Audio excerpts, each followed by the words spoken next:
Sima wa mbuye wako ukukonda iwe ndiye wakuona. Mulemekezeka inu Atate Mulungu wa chifundo, zikomo chifukwa tsiku limene tinkangoyerekeza inu mwalikwaniritsa mu mphamvu ya Khristu Yesu mwana wanu okondedwa. Ife tonse mipingo yosiyanasiyana tasonkhana malo ano cholinga chosaphunzira inde mawu a Khristu Yesu ambuye wathu. Choncho tikhala tikukupembezani kuyambira mu tsiku la lero kuzafikira pa 25 limene lisande. Tikupempha mzimu wanu Yehova, mphamvu ya Khristu itikutire ife tonse pompano kuti maka zonse zikachitidwe ku ulemerero wanu. Koteronso patsogolo pathu posachedwa pakhala pakubwera m'bale wathu amene akhale akutiphunzitsa phunziro loyamba mu tsiku lathu la lero kutsekulira msonkhano wathu. Kotero tikumuikiza mu dzanja la Khristu Yesu ambuye, mukamutsogolere kuti akaphunzitse ndi kuti ifenso makamaka mukatitsegulire mitima yathu ndi kutikhazikitsa mitima yathu pansi, malingaliro athu onse akhale pa zimene azikhala kuphunzitsazi. Tisakhale okopekanso mtima ndi zakunja, koma maka tonse tikhalepo mpano mu mzimu kuti zonse zikachitike kulemekeza zina lanu Atate. Kotero mukatetezerenso tonse pamene tili pano, chifukwa kumakhala mavuto osiyanasiyana amene angathe kutigwera, koma pa kukhala inu ndi ife pompano tonse tikhala otetezeka kuyambira mu tsiku la lero kufikira pamene tidzamaliza zonse. Koteronso zonse tikusiya mu dzina la Khristu Yesu ambuye wathu. Amen. I bring you greetings in the name of Jesus Christ, our Lord and Savior. My name is Barry. I come from the United States of America. I have been here in this community on a number of occasions in years past. And I always look forward to the gospel meeting here in Lilongwe.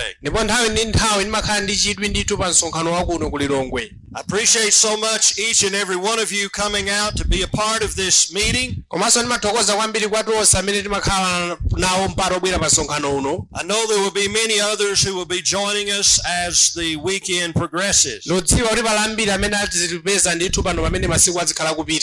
I appreciate my translator. I appreciate Vengero. He is a good friend and a great gospel preacher. I want to talk with you tonight about a subject that has application to all of us, but before I forget, let me mention this.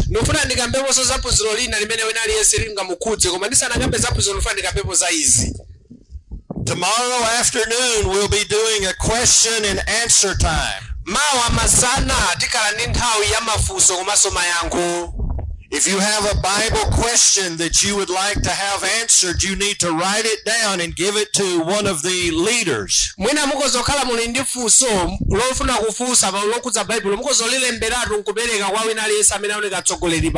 If you will write that question down and give it to one of the leaders, we'll be glad to address it during one of the question and answer sessions.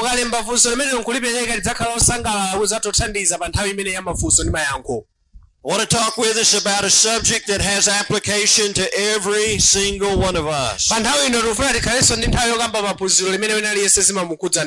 I want to read from the book of Acts, chapter 24, verse 24 and 25. And after certain days, when Felix came with his wife Drusilla, which was a Jewish, he sent for Paul and heard him concerning the faith in Christ. And he reasoned of righteousness and temperance ndipo pa nthawi imene anakhala pamodzi kuganizira za mawu a Mulungu and judgment to come. komanso kuganizira za chiweruzo chimene chili nkudza. And Felix trembled ndipo pamenepo munthu wina dzina lake Felix anali ndi mantha and answered, Go thy way for this time. ndipo anamuwuza kuti koma patakale pano pita kaye. When I have a convenient season, I will call for thee. Ananena kuti ndikakhala ndi mpata ndidzakuyitanani. Here we find a man who was hearing one of the greatest preachers of all time preach. Tikupeza munthu amene amamvera mmodzi mwa azilaliki akuluakulu komanso amphamvu akulalikira. Felix and his wife Drusilla were listening to the Apostle Paul preach. ndipo timapeza anthu awiri amenewa ndi mkazi wake amamvera zimene mtumwi Paulo akulalikira. Paul was talking about some important subjects. Paulo anali kukamba za chiphunzitso chofunika kwambiri. Righteousness, zokamba za moyo wathu wauzimu komanso kudzigwira ngati munthu. And then I want you to notice that Paul also talked about something called judgment. komanso ngati muone Paulo anakambanso zokhudza chiweruzo. We know what judgment is, don't we? ambiri timadziwa kuti kuweruza nkutanere. Sometimes we have judgment here on this earth with our fellow man. nthawi zina timaona anthu timaweruzana pa dziko lapansi pano ndi munthu mnzathu. We might be called before a judge and the judge gives judgment. nthawi zina timatoyitanira pa anthu amene amatiweruza ndipo nkutiweruza ndithu. The kind of judgment that the Apostle Paul was preaching about was not the judgment of man. kuweruza kumene Paulo amakamba apa sunali kuweruza kwa munthu. He was talking about the judgment of God. koma amakamba za kuweruza kwa Mulungu. Felix, when he heard about the judgment of God, he trembled. ndipo amene Felix atamva za chiweruzo cha Mulungu anali ndi mantha. Have you ever been so frightened that you trembled? kodi munakhalako muli ndi mutamva zinthu zake zakupatsani mantha kwambiri. Felix knew that his life did not measure up to what Paul was preaching. ndipo munthu amene Felix anadziwa kuti zimene akamba Paulo ndi moyo wake sizimagwirizana. Felix knew that he needed to change some things in his life. ndipo amadziwanso iye kuti pali zinthu zina zimene amene osintha moyo mwake. Felix knew that he needed to repent of the things he had done that were wrong. komanso Felix amadziwa kuti pali zinthu zina zimene amene akuchita zimene sanachite bwino. And he was convinced that he would stand before God and receive a judgment that he would not like. ndipo amadziwa kuti tsiku lina ndikayima pampando pawoweruza ndipo ndikaweruza chiweruzo chimene sinkachikondayi. He could have responded right then and said, I want to be a Christian. I want to repent and be right with God. nthawi yomwe anali ndi kuthekera kuti atakatha kusintha kuti ndifuna ndikuwuza ubale wanga ndi Mulungu wanga kukhala Mkhristu. He could have said, I want to go to the waters of baptism and become a Christian. anakatha kunenera kuti pano ndifuna ndikabatizike ndikhale Mkhristu. But this is what he said. koma iyeyo zimene ananena kuti when I have a convenient season, ananena kuti nkadzakhala ndi mpata nthawi yabwino, I will call for thee. akuti ndidzakuyitanani. Oh, we like convenience, don't we? nthawi zambiri ife ngati anthu nthawi zina timatokhala ndi zinthu zimene zimaoneka ngati kuti mene tifuna tipeze mpata wabwino. We like to do things on our time, don't we? nthawi zambiri anthu timafuna kupanga zinthu malingana ndi mmene ife tikufunira. There's nothing wrong with convenience. sikuti ndikulawa panene ufuna kupanga zinthu malingana mmene ufunira ayi. In some things, there's nothing wrong with convenience. komanso nthawi zina zinthu zina zopingapinga sikuti zimakhala zinthu zolakwa ayi. The things that Paul was addressing were things that convenience should not have even been a consideration. koma chimene Paulo amamuwuza munthu ameneyi panali chinthu chofunikira kwambiri chimene sanalero kuti tidzakhale ndi mpata ayi. He was talking about the things of God. koma chifukwa Paulo amakamba zinthu za Mulungu. David in the Old Testament said the king's business requires haste. timaona pa David mu chipangano chakale ananena kuti ntchito ya ufumu imafuna changu. If a king asks you to do something, you don't just neglect doing it. mfumu ikakuwuza kapena mtsogoleri akuwuza kuti chita kuti sifunika kunyanyaza. You don't say, I'll do it next week. somanena kuti apa ndiwuza lero koma ndidzapanga sabata ya mawa. I'll do it next month. kapena mwezi wa mawa. No, the king's business requires haste. zinthu zoonera mtsogoleri akanena zimafunika changu. Jesus Christ is the King of Kings and Lord of Lords. timadziwa Yesu Khristu ndi mfumu ya mafumu, Tate wa atate. Jesus' business requires haste. zinthu za Yesu kapena za Mulungu zimafunika changu. Paul was preaching about judgment. Paulo amaphunzitsa zokhudza chiweruzo. Felix's response was, when I have a convenient season, I'll call. poyanga Felix ananena kuti ndidzakuwuzani ndikapeza mpata. You know, the judgment of God was a common theme throughout all of the Bible. tikamaona chiweruzo cha Mulungu chinthu choti siya chilendo tikamaona Baibulo lathu A ayi. lot of the preaching of the prophets and apostles was about the judgment. tikamaona aneneri komanso atumwi akamaphunzitsa makamba za chiweruzo. Perhaps some who heard them thought, oh, they need to talk about something else. That's all they talk about is the judgment. I'm so tired of hearing about the judgment. Talk to me about some smooth things. Easy things. But they held the judgment before their eyes and ears. My friends, the speakers this weekend will be holding the judgment before our eyes and ears.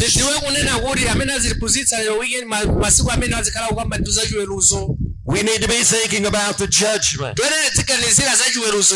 Listen to what Paul wrote in 2 Corinthians 5:10. For we must all appear before the judgment seat of Christ, that everyone may hear the things that are done in the body, according to that which he hath done, whether good or bad. The Hebrew writer in Hebrews 9:27. It is appointed unto man once to die, and after this the judgment. Revelation 20 verse 11. I saw a great white throne and him that sat on it, from whose face the earth fled away. There was found no place for them. And I saw the dead, small and great, stand before God, and the books were open. Another book was opened, which is the book of life. And the dead were judged out of those things that were written in the book, according to their works. The judgment is coming. Are you ready for the judgment? You're going to have the opportunity to come to Christ. Maybe you're already a Christian and you've strayed away. Maybe you've gone back into sin. Maybe you need to repent. Maybe you need to have godly sorrow. Not the worldly sorrow. Worldly sorrow is to say, I'm sorry I got caught. Godly sorrow is to have a change of heart that leads to a change of action. You need to get ready for the judgment. The theme of the book of Amos is judgment. As you read the book of Amos, he is talking about judgment.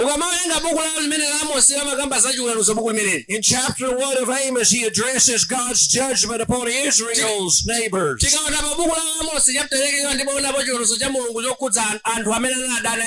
In Amos chapter 2, he addresses God's judgment on the northern and southern kingdoms of God's people. In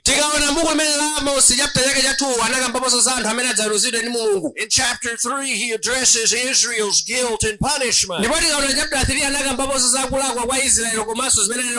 In chapter 4, he addresses Israel's failure to learn from past mistakes. And then in chapter 4, you come to the climax. Listen to what Amos says to the people. Amos 4:12. Therefore, thus will I do unto thee, O Israel. And because I will do this to thee, prepare to meet thy God. Amos said they needed to prepare. When you meet God, you better be prepared. When you meet God, it'll be too late to be prepared. It'll be too late to be baptized. singamalizike It'll ayi be too late to come back to Christ as an erring Christian. komanso idzakhala nthawi yatayika sungabwerenso kwa mulungu ayi The message of judgment is one we all need to hear. uthenga wa chiweruzo umene tonse timayenera kumva ndithu. It is universal because all men will stand before God. tidziwenso kuti ndi uthenga wa dziko lapansi aliyense akayima pa chiweruzo cha mulungu. We must all prepare because God is real. tikumbukire kuti mulungu ndiwoona ndipo alipo. You know, as children, sometimes our parents tell us stories that we call fairy tales. nthawi zina ife ngati ana timamva nkhani zina zimene makolo athu amatiuza. They're not real stories about real people. sizimakhala nkhani zonoti zezeni za anthu enieni ayi. They're made up stories. zimatokhala nkhani zoti basi anthu anangolemba ongokoza basi. They're designed to get our interest. amangotiuza kuti basi tikhale omvera basi tizitsatire When I kani. was a child, I used to hear my grandmother tell me fairy tales. nthawi zina ukakhala ng'ono nawonso amamva nkhani zina zimene agogo awo amauza nkhani. And there was one fairy tale she used to tell me. ndipo ati panali nkhani ina imene amauza yonena kuti It was one that was called Little Red Riding Hood. amanena kuti inali nkhani ya munthu wina kapena kanthu wina kapena kaneka kang'ono. I don't know if you've ever heard that U.S. fairy tale. mwina nkuteka nkhani ngati imeneyo kunoko simunaive koma ku Amerikako ndi nkhani imene amayika But mbakamba. it is about a little girl who goes into the woods to visit her grandmother. akuti ndi nkhani ya mtsikana wina wang'ono amene amapita mutchire mukhalango kaona agogo ake. And there was a large ravaging wolf that lived in the woods. ndipo munkhalangomo munali nkhandwe ina imene inali yaukali kwambiri. And the wolf came into the grandmother's house ndipo akulali tsiku lina nkhandwe ija inapita kwa agogo ake kuja and nyumba. ate the grandmother. ndipo inawadya agogo ake aja. And now Little Red Riding Hood is knocking at the door. ndipo akulali katsikana kaja kanapita mukagogoda pa chitseko. And the wolf puts on the grandmother's clothing ndipo kupeza kuti nkhandwe ija linavala zovala za agogo ake and zija. is pretending to be the grandmother. ndipo akuti nkhandwe ija imakhala ngati kuti agogo ake aja ndiyeyo. And Little Red Riding Hood comes into the house. ndere zikatsikana kaja likatalowa nyumba.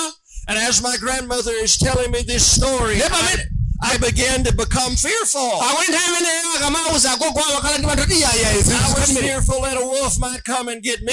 awakhala ndi mantha kuti nkhandwe ija nanesekozo dzandiluma. I was fearful to go outside. komanso amakhala ndi mantha kuti atuluke panja. I thought maybe a wolf was in their backyard. amaganizo kuti mwina kuseri kuli kuli nkhandwe ija. Little children get afraid of these things. nkhani ngati zimenezi ana amakhala ndi mantha ndithu. But you know that story is not real. koma tudzoti nkhani imeneyo siona It ayi. is made up. ndi nkhani yongokoza. But let me tell you something, it is real. koma ndifuna ndikuwuzeni za nkhani ine imene iliyoona ndithu. God is real. mulungu ndiwoona alipo. The judgment of God is real. komanso chiweruzo cha mulungu ndiwoona ndiwo chikubwera. Heaven is real. komanso zokhudza kumwamba kulipo. And hell is real. komanso musayiwale kuti jahena alipo ndithu. One day you will meet your Creator. mudziwa kuti tsiku lina mwakumana naye amene anakulengani And inu. this can be an exciting time. likudzakhala tsiku labwino. But it may be a terrifying komanso time. likakhala tsiku loyipa. Depends on the side we're on. kuti kwa tsiku lili mbali ya ndani. In Hebrews 10 verse 30 and 31. pa Hebrew chapter 10 verse 30 ndi 31.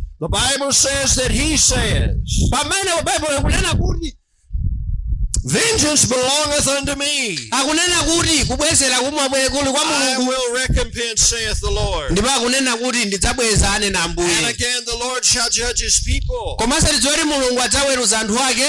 It is a fearful thing to fall into the hands of the living ndi chinthu God. choopsa kugwa m'manja mwa mulungu wamoyo. Because God is real, mulungu ndiwoona. this necessitates we prepare to meet him.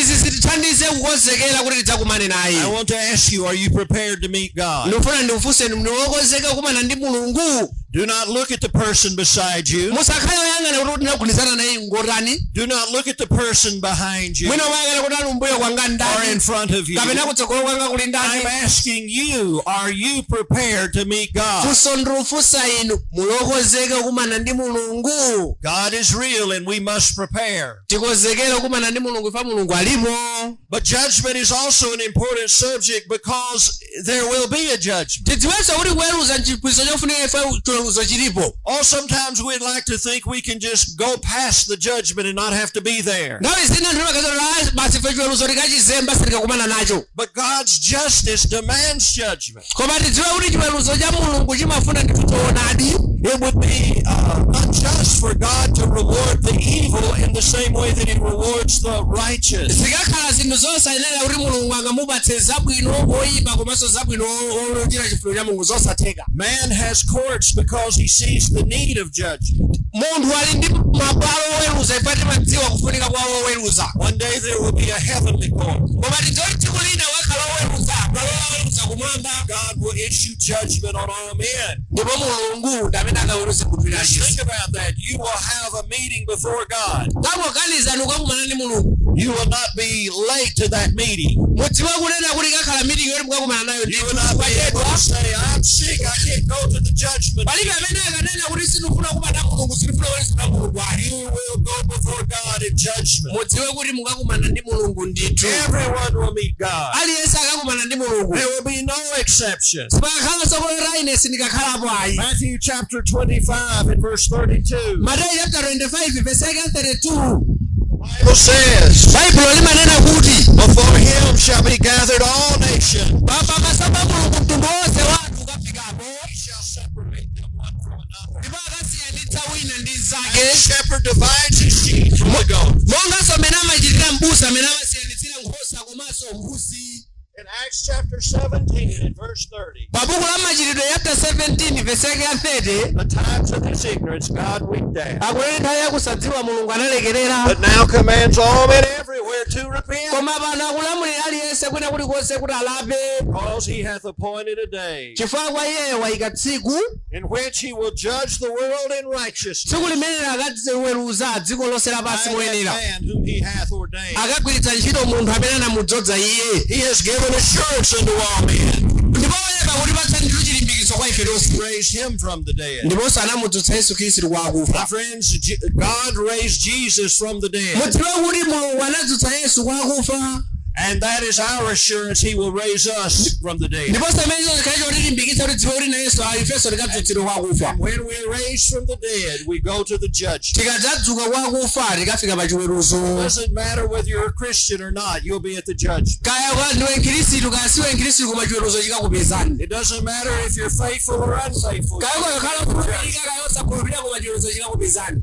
The Bible says in Romans 14, Bible limanena izibuku la Roma chapter 14 verses 11 and 12. pa verse 11 ndi 12. As I live, saith the Lord, Ndipo ine pamene ndili ndi moyo ndinena anena Ambuye. every knee shall bow to me. Akunena bondo lililonse likagwadira iye. Every tongue shall confess to God. Ndipo limene lililonse likavomekeza iye. So that every one of us shall give an account of himself to God. Kuti aliyense akatopereka kapena kukanena zimene anachita kwa Mulungu.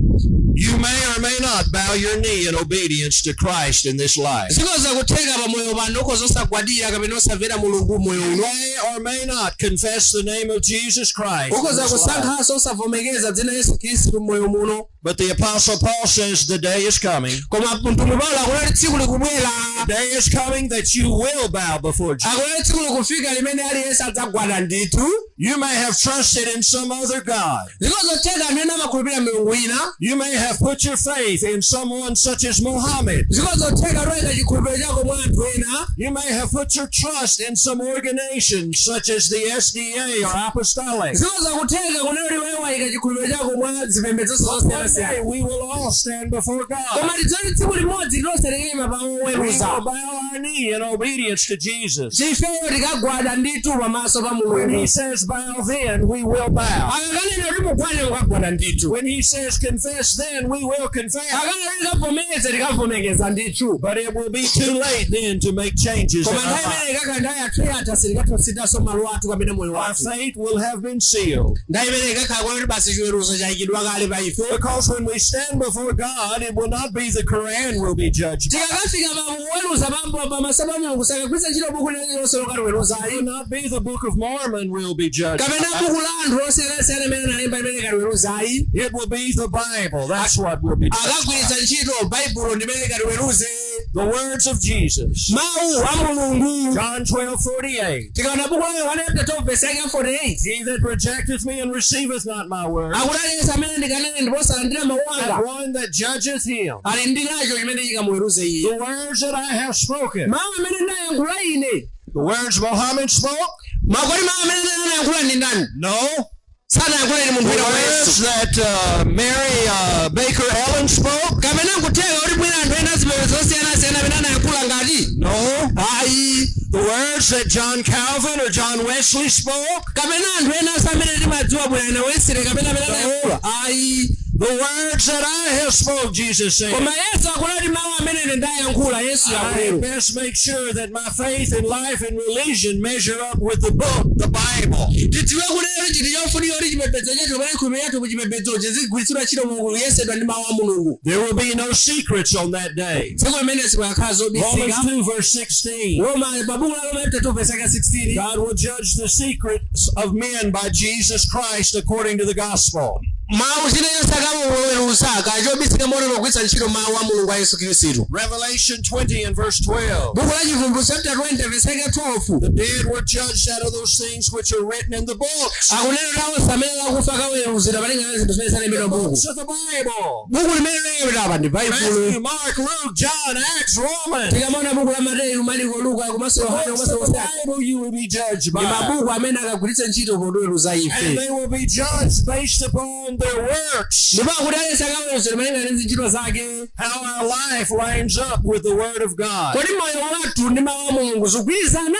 How does your life measure up to God's Word? Nanga moyo wanu utaganizana ndi zofuna za Mulungu zikugwirizana? Are you a saved man? Kodi inu ndinu opulumutsidwa? Are you a saved woman? Kodi ndinu mwamuna kapena Have mkazi you obeyed opulumutsidwa? the gospel of Christ? Kodi munatsatira mawu a Mulungu? Have you been baptized into Christ for the remission of sin? Munabatizika mu ubatizo wa Yesu Khristu kuti muchotsedwe machimo Are you anu? a member of the one church of Christ? Kodi ndinu membala wa mpingo umodzi wokha umene uli wa Yesu You Khristu will be unakhazika? judged based upon the scriptures. Kweli chiweruzo cha Mulungu chikagwiritsa ntchito mawu a Mulungu. Do not believe the false teaching of those who say otherwise. Musakhulupirira anthu amene amaphunzitsa zinthu zosemphana ndi mawu a They too Mulungu. will be judged by this. Chifana onse akaweruzidwa ndi mawu a Mulungu. As they are being cast away into eternal damnation. Ndipo pamenepo anthu amene akhala kuponyedwa ku ng'anjo ya moto. You make sure that you're being allowed to enter into life eternal. Mudziwe kuti chinthu chofunika kumadziwa kuti moyo osatha kuupeza. Do not trust in men, trust in God. Musamakhala ndi okhulupirira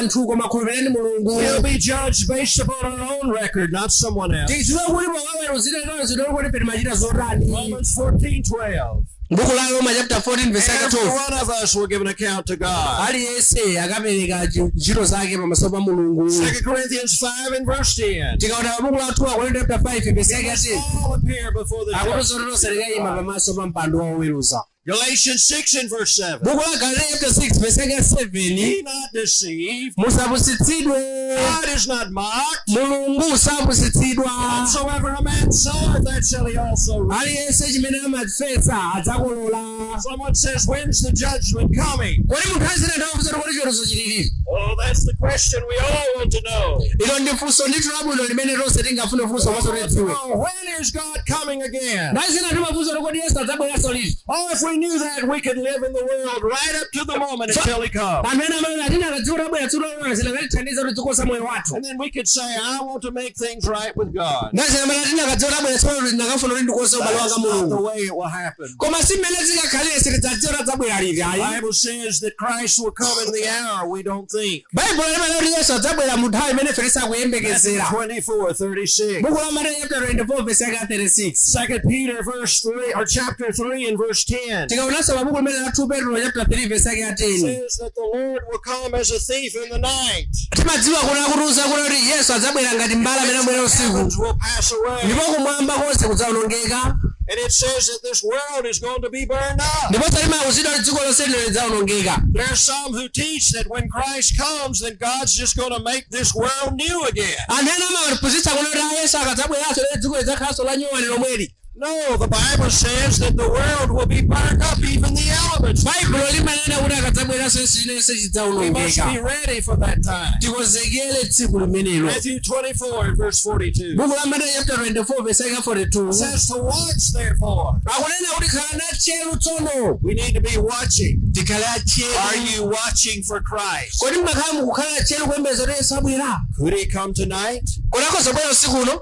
Could he come later today? Kodi akazobwera lero lomwe? Could he come before the preacher finishes his sermon? Akoza kubwera kodi tisanamalize kulalikira pano? Are you watching? kodi muli ndi maso muli tcheru. You know, because we need to be watching, we need to be ready. tidziwe kuti tinokhala okonzekera komanso atcheru. We must prepare for this occasion. tikonzekere za tsiku limeneli. There's too much involved not to prepare. pali zinthu zambiri zimene zizofunika koma tifune tikonzekere. What shall it profit a man if he gain the whole world and lose his own soul? akuti zikhoza kupindula chani munthu atatenga dziko lonse lapansi koma kuluza moyo wake. Or what shall he give in exchange for his soul? komanso kuti tingasindise chani ndi moyo wathu. Matthew 10 verse 28. Mateyu chapter 10 verse 28. Don't fear them that kill the body, akuti osaopa iwo amene angaphe thupi but are not able to kill the soul. koma osapha mzimu. But you fear him which is able to destroy both body and soul. koma tiopa amene akhoza kuononga moyo wathu thupi lathu komanso moyo wathu ku gahena. There's too much not to be prepared. pali zinthu zambiri zimene zilipatsa mantha Life is kukholokozera. so uncertain. moyo ndi osadziwika zapatsogolo nthawi We need to zambiri. prepare right now. tiyenera kukonzeka. Every day people die and they go on to the judgment. tsiku ndi tsiku anthu akufa ndipo akupita ku I should chiweruzo. say they go on to the waiting place to await the judgment. ndipo anthu akumwalira komanso akapita pamalo achiyembekezero. Life is uncertain. moyo ndi osakonzekereka. Before I finish my words tonight, there will be those who have already gone on. tisanamalizenso kulalikira kapena kumaliza tsiku lalero tipeza kuti pali ambiri amene akhala amwalira. Maybe some here in the country of Malawi. ambiriso mwina dziko lathu lino la Malawi. Maybe some in the city of Lilongwe. komanso mwina enanso mu mzinda mwathu muno mwa Lilongwe. But they are going on and they may or may not be prepared. ndipo pali ambiri amene akumwalira kuti ena akonzeka ena sanakonzeke. James said our life is like a vapor. yakobo amanena moyo wathu uli ngati nthuzi. It appears for a short time and then it's gone. umangooneka amene uonekera nthuzi kena kumapita. Hebrews 3 and verse 8 says we don't need to harden our heart. timaona pabuku la Hebrew chapter 3 verse 8 kuti tisalimbitse mtima. It says today we need to do something. kunena kuti lero timayenera kuchita kanthu ndithu. It says today if you will hear his voice, harden not your heart. pakunena tikamva mawu a Mulungu tisalimbitse mtima. Today is the only day that you really are promised. tsiku limenelo lomwe mwalonjezedwa lero lokha nthawi ino yokha. Really, you're not promised anything but the moment that you're now living in. komanso chimene mumankhawati walonjezedwa ndi pamene muli ndi moyo apa simudziwa You kuti don't know mpitirira when pabwera Jesus chani. will come again. sitidziwa kuti Yesu abwera liti. Paul said in 2 Corinthians 6:2, tikaona pabuku la 2 Korinto chapter 6 verse 2. now is the day of salvation. akunena lero kapena nthawi pano ndi nthawi ya chipulumutso. osati mawa. Not the next day. osati You kuja. don't know when Jesus is coming. sitidziwa kuti Yesu abweranso liti. We must prepare. tiye tingokhala okonzeka. Are you prepared? kodi ndinu okonzeka? Are you prepared? kodi ndinu okonzeka abale ndi alongo? Are you ladies, are you ready for the judgment? kodi inu alongo muli okonzeka chiweruzo cha Mulungu? Ladies, are you ready to meet your God? kodi muli okonzeka alongo wakumana ndi Mulungu? Men, are you ready to meet God? nanga inu abale muli okonzeka wakumana ndi Mulungu? The time is coming, we will all meet God. nthawi ikudza imene tonse tidzakumane ndi Mulungu ndithu. Someone says, I want to make sure that I'm ready. nthawi zina ndinalota ndifuna kukhala okonzeka kuti ndikaoneke How kuti do I prepare to meet God? ndikoza okonzeka bwanji kuti ndikakumane ndi Mulungu? God has told us how to prepare. Mulungu anatiuza mmene tingachitire. The first thing God says is search the scriptures. choyamba chimene ananena Mulungu chakuti tiye tisanthule mawu a Mulungu. The Bible says in John 5:39, search the scripture. buku la Yohane chapter 5 verse 39 matuzo tiye We need tisanthule to be mawu. reading our Bible. tiziwerenga buku lathu We lopatulika. need to be studying from the Word of God. tiziwerenga mawu a Mulungu.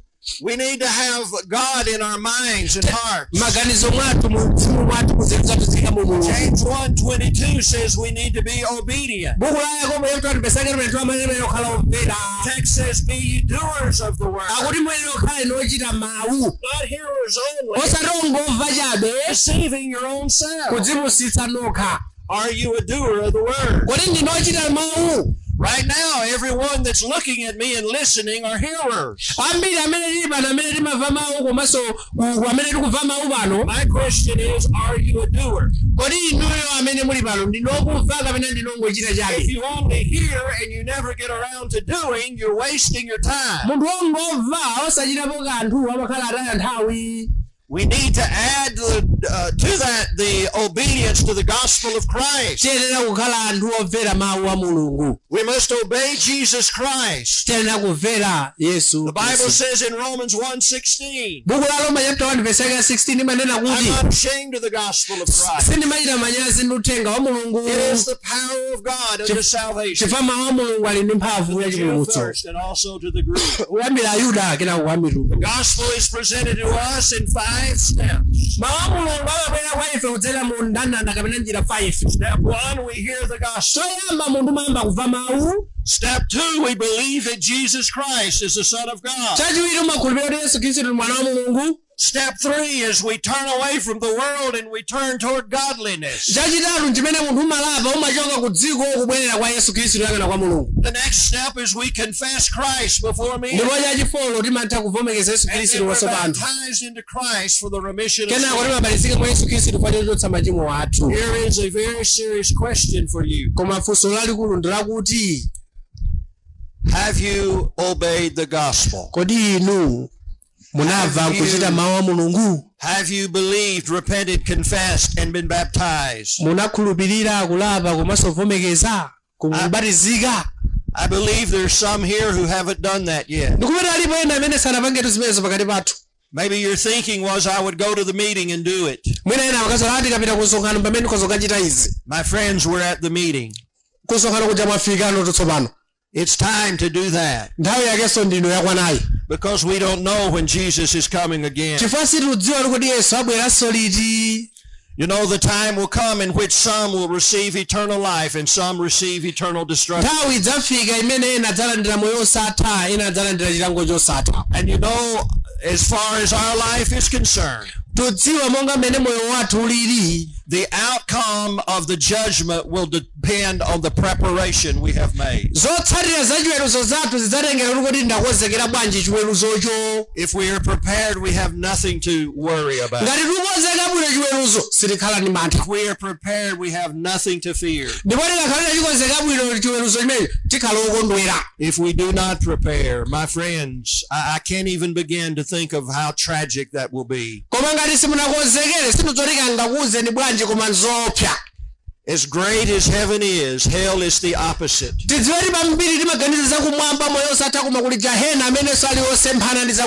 You know, sometimes people are burnt by fire. Perhaps you heard on the news here in Malawi about the shuttle van that crashed into the fuel truck. It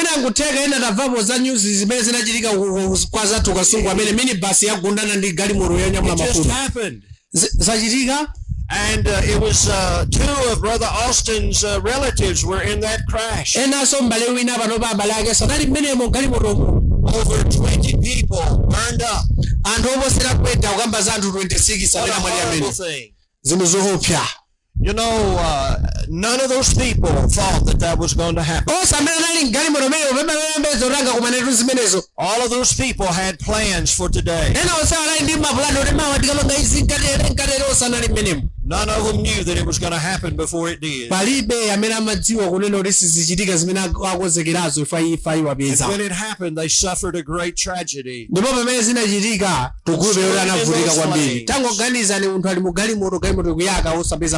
you know, even worse than that is the destruction of hell. At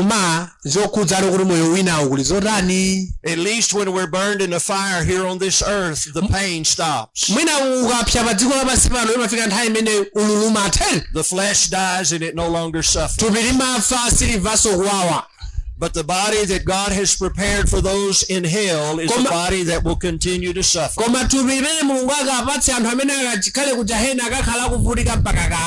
that is why we need to make sure we are prepared. Are you prepared to meet God? We're going to sing this song now to encourage you to make it known you want to come to God. Some here need to obey the gospel and be baptized. Why are you going to wait? Why should you wait?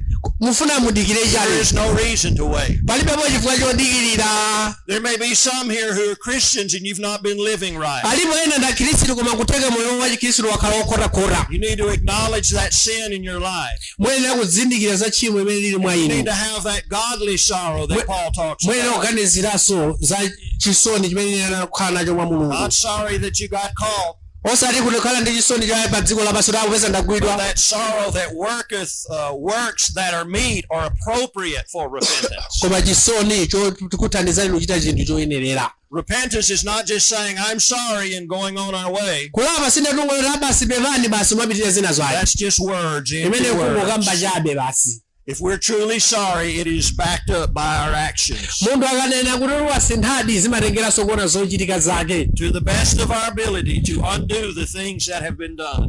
kutengera ifeyo ngati anthu zinthu kufuna kuoza zimene timachita zolakwika. Are you a Christian here tonight, and do you need to do that? kodi ndinu akhristu ndipo muyenera muchitepo kanthu. Song leader, come and lead us in this song. timba nyimbo tsopano pano ya mayitanidwe.